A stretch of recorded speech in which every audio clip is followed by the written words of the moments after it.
ada pemuda dia itu hiperseks, mau masuk Islam tapi tetap boleh bebas.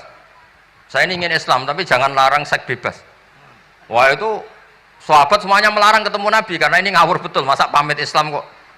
Tapi setelah gaduh, Nabi tanya, kenapa gaduh? Ada pemuda mau masuk Islam tapi yasta'izinu fi zina, dia minta izin supaya tetap boleh zina. Kata Nabi, suruh saya ke sini. Setelah datang di depan Rasulullah, logika yang dibangun Nabi itu luar biasa. Kamu suka punya anak putri kemudian jadi demenannya orang laki-laki hidung belang? Ya enggak, saya bunuh orang itu. Andaikan itu ke ibu kamu, saya bunuh orang itu.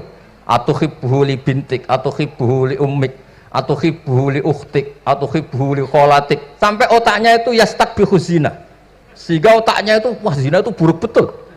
Akhirnya ya Rasulullah sudah saya mau se-Islam tanpa zina-zina. Karena logika yang dibangun Nabi itu luar biasa.